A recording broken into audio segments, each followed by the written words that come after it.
Watermelon. It's the fruit of summer. It's delicious, refreshing, juicy, always great at a barbecue with friends and family. It's a staple that is there to refresh. You could use it in a smoothie. You can make cocktails with it. I love to make salads with it. Today we're going to make a traditional approach to watermelon salad and a creative approach. Stay tuned.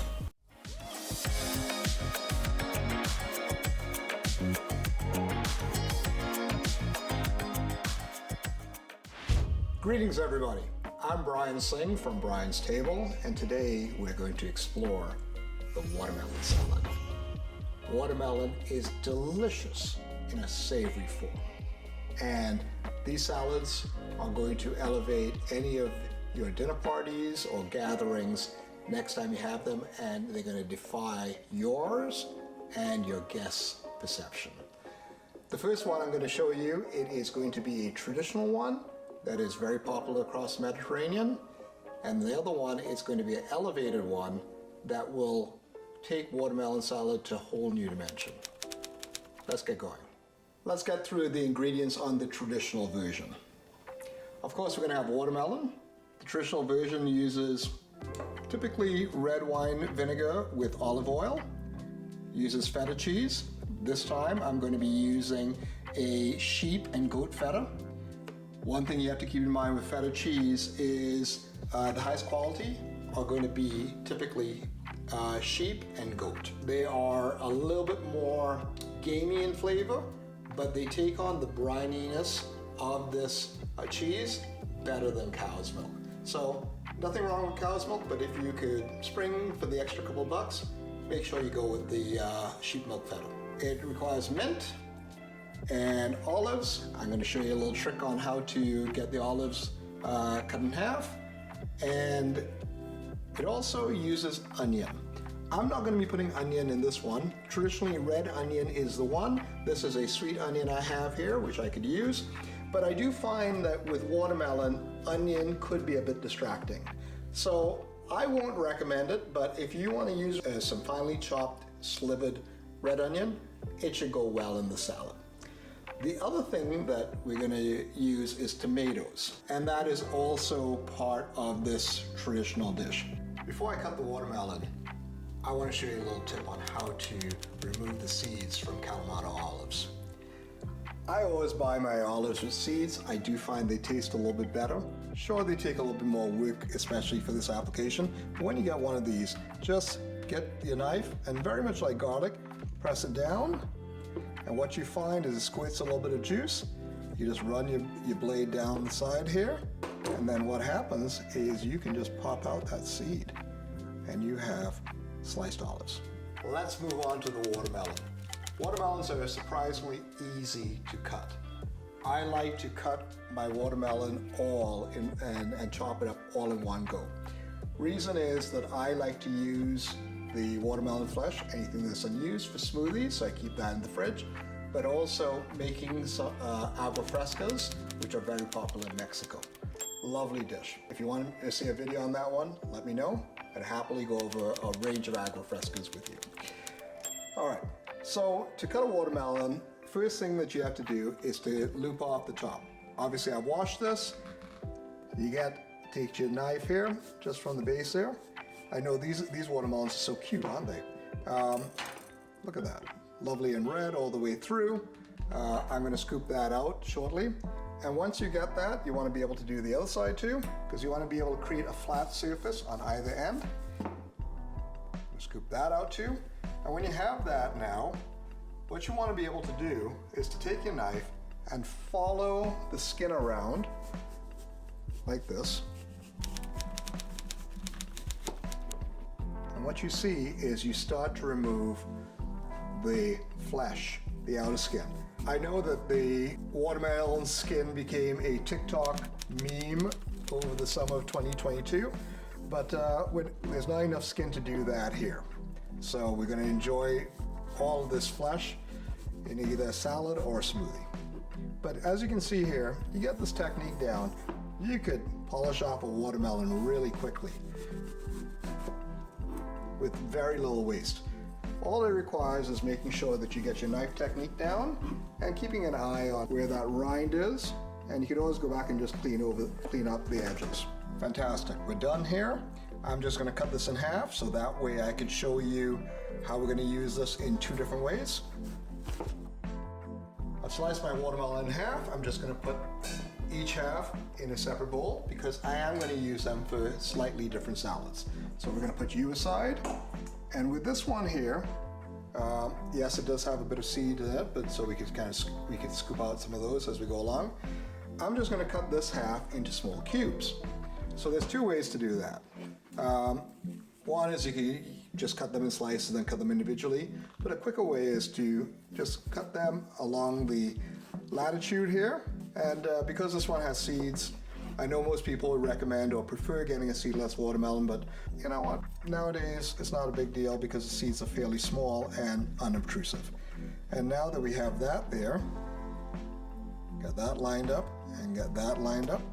And what we're going to do is we're going to cut these into small cubes. So let's get that there.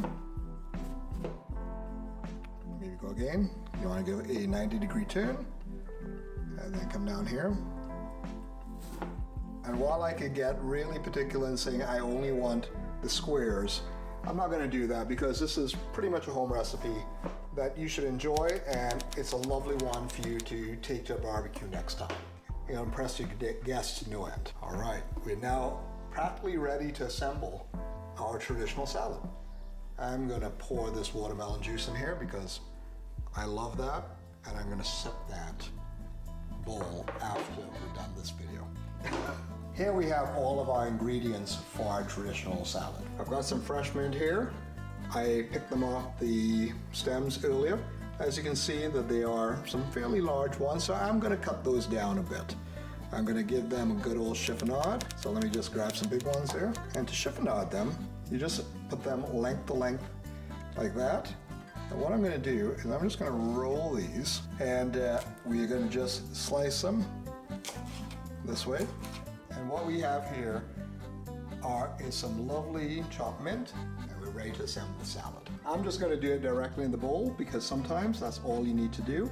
But the fun thing about when you assemble a salad in a bowl or on the plate, you have the opportunity to decide how you want your diner to enjoy your salad. So I like to just arrange it on the bottom and then just interject, the tomatoes here, and to create a sort of a random design, slap that around here, stick that in there. And yes, I know I could do a bit better with seedless watermelon, but if you can live with the seeds in it, it's not a big deal. A bit of the mint right now. I was going to say a few of the mint leaves, but I already chopped them up. And that way you get some of those fresh herbs in the lower down in the salad. And then you could arrange some of the feta cheese in and around here. This is a perfect lazy person salad because once you get everything arranged on the plate, all you need to do is dress it. I've got those olives. Let's move that one here. Let's put another one there. And I'm just going to find a few small pieces of watermelon to build up a bit of height. And I'm going to use up the rest of the mint. And so that way you get the green on top. So if you look at this here, you can see just taking your chopped ingredients, simply prepared, and you've created a beautiful mini work of art. At this point, I'm going to add red wine vinegar. This is very traditional. This can be easy. You just assemble it all in the bowl. And then, because this is famously Greek, we're going to use some Greek olive oil. Let's just dress it. Again, you can be a little liberal with it. A little bit of fat goes well with it. And the last thing to decorate the salad, a little shake of salt. You don't want to use too much because the feta cheese is salty. A couple twists of pepper. And that, my friends, is a very simple, traditional watermelon salad. That's a lovely salad. Okay, we're going to taste that at the end of the video. But man, if you go to a restaurant, you'd pay easily $10 to $15 for that. And again, look at the ingredients. You know what? It doesn't take much to make a simple salad pretty. That's why I always feel. And as long as you get the color balance right and you get everything nicely chopped, you can create little works of art like that. For the elevated version, we're going to do something slightly different. Let's go over the ingredients first, and you'll see where we're now starting to part ways from the traditional salad. So we're going to use some of that watermelon again. We're going to use some of those tomatoes again. We're going to use some mint. This time I've added some cilantro. One tip. I'm also going to add some cilantro stems. Always hang on to these because they are packed with flavor, and when you cut them small, they add a lovely little crunch. We're also going to add feta from before. This time we're going to add a little bit of lemon. We're going to change the vinegar, and we're going to be using a sherry vinegar. This is very popular in Spain. And olive oil, salt, pepper, and to top it off, we're going to be using some pistachios. I want to emphasize, pistachios are not cheap. And as much as I could down this bag in one go, and we all know that those moments when you get a bag of pistachios, like the big ones, like 500 grams, and you eat the whole thing. Yes, I know I've had that moment myself. But I love using them on salads, and they add a lovely crunch and add that lovely fattiness that you so crave. And these are lightly salted with sea salt, so we always have to balance out the salt against what natural salt is or the added salt to the ingredient. The big difference with this one is we're going to actually fry a chunk of the watermelon. One of the keys to the salad is fresh herbs. And I love having fresh herbs around, but they spoil quickly. To make them last in the fridge, there's a few things you can do, and I'm going to go over them in subsequent videos, but this is one that I use quite often. I take my fresh herbs, I wash them right away, so that means they're ready, and then I use a mason jar, and I put their stems in it, and I just place them in there. So I've got cilantro and mint here, and to make sure that they don't get exposed to the dry air of the fridge, put a plastic bag over it. You may just want to tie it or tuck it in and put it in the fridge, and that means you can have those herbs for all sorts of other dishes for at least a week. As I said, this is a slightly different type of salad.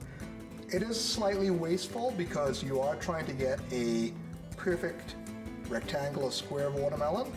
So what you need to do is to cut a thick enough piece, and what you want to do at this point is to square it off like that.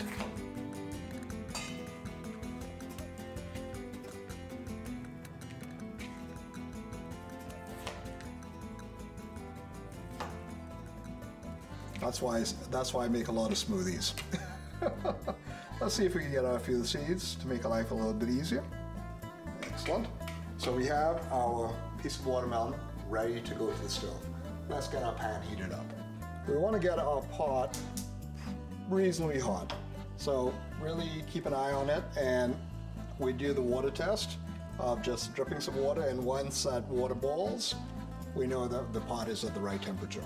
Okay, let's test to see if the pot's ready. Oh yeah, see how it balls up? That means we're ready to go. I'm going to use a little of the olive oil here. Got that there. That's nice and shimmering.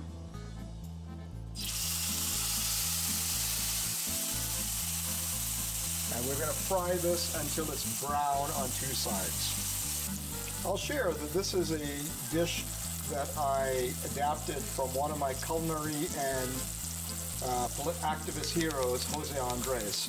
Jose Andres was part of the original movement of molecular gastronomy in Spain.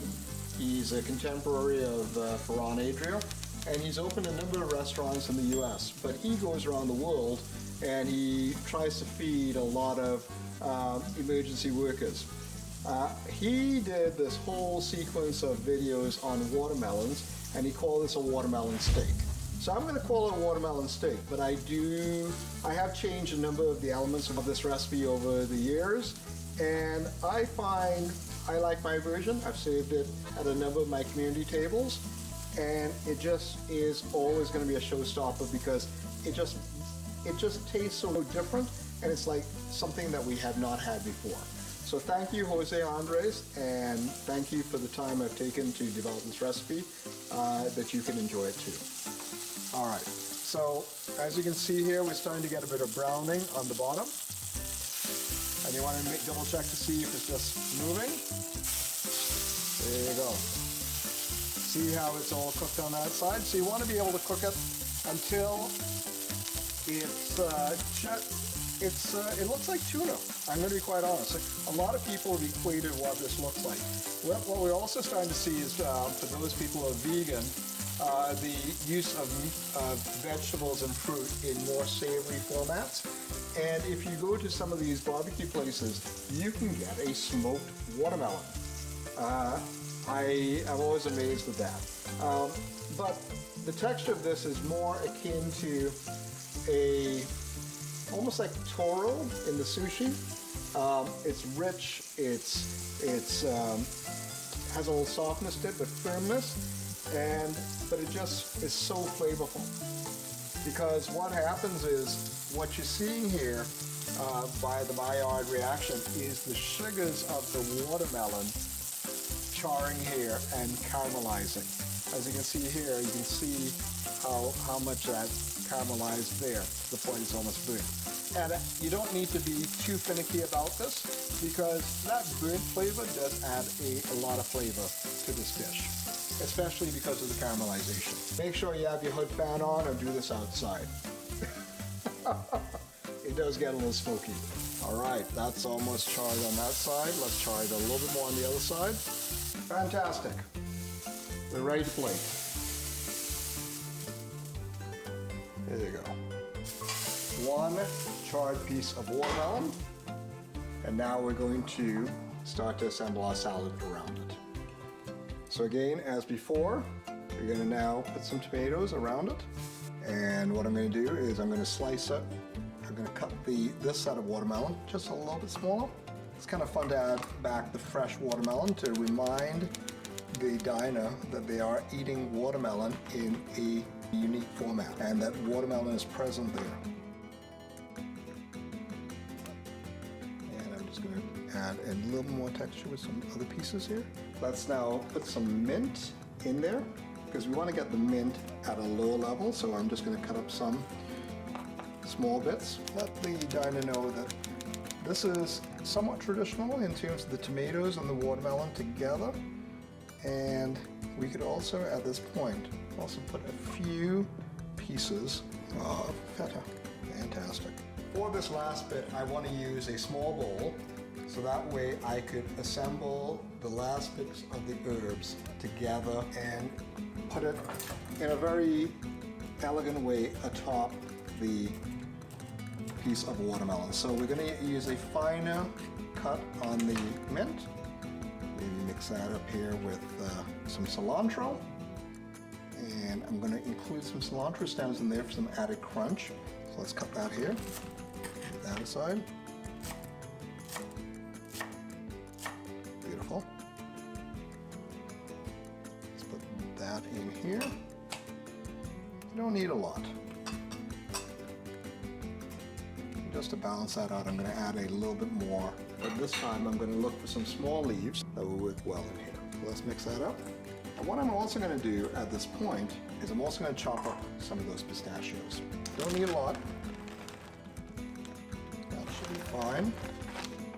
Again, this is a really good way of stretching out your pistachios. Treat yourself, but treat yourself multiple times. You know, it's always good to enjoy life's small pleasures regularly. Let's get these all nice and chopped. Sure, you could have a nut chopper or put these in a bag and bag them around, but you know, don't sweat that. You know, get them on the cutting board, chase them around a bit. It's good. You'll get them chopped. So let's now mix these two together, and we're going to create a topping for our steak. You want to still see the steak. You also want to have that sense that there's a little party going on top. You could either leave the steak on its own, but I like to make sure the herbs are there, so that way you can enjoy that. And the final step is to dress it. let's break out the fleur de sel. All right, because you don't need a lot of salt because the saltiness of the feta is there. So you just want to be able to add an accent of salt. Let's add a little twist of pepper. And the last bit's going to be a bit of lemon. I like getting the dressing on the herbs itself. Great, that brings a little acid. Now we're going to add a little bit of sherry vinegar, just a touch. I know I can stick my fingers in it. That's all right. You do want to have a little bit more acid for this one because of charring the watermelon. It does require a little bit more acid. And the last thing to finish this off on is a bit of olive oil. And you just drizzle that around. Healthy splash there. Beautiful. And a few more pistachios in here to put on top. So here we have it. A traditional watermelon salad, sans onions, without the onions, and an elevated one where we just pan-fried a watermelon steak, used some of the same elements, but changed up a few components by changing the vinegar to a sherry vinegar, and we added pistachio and cilantro to this, and let's see how these taste. I'm going to give this one a go first.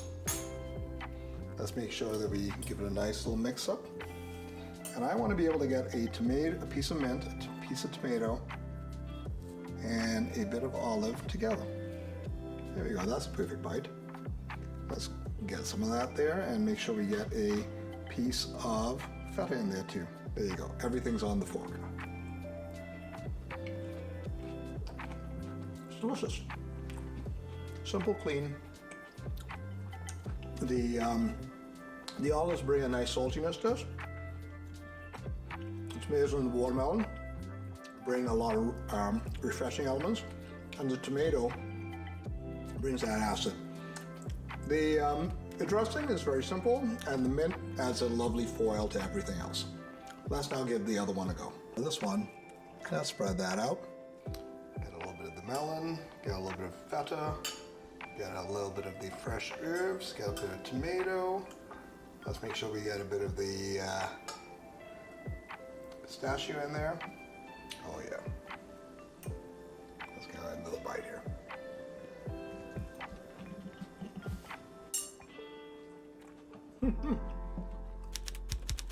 Takes watermelon to a whole new dimension. Gotta give this a go. I really do hope that you try this recipe. It's delicious. Both are delicious. One is very good. You can take it to anywhere. You can never go wrong. People will be very happy with this. But if you want to play around and do like a plated dinner and elevate watermelon to a whole new dimension, think about grilling your watermelon and then building the same components around it. Maybe adjust it a bit to play off of that caramelized surface of the watermelon and the flavor it brings to the salad, and you'd be amazed. And again, it's a platform for you to go and discover a whole range of new flavors. I really do hope you try it. What is your favorite watermelon recipe? Let me know in the comments below. Thanks again for watching. I truly appreciate it. And if you like what you're seeing, hit the like button and please subscribe. And in the meantime, go out there, try new flavors, and go out there and taste the world.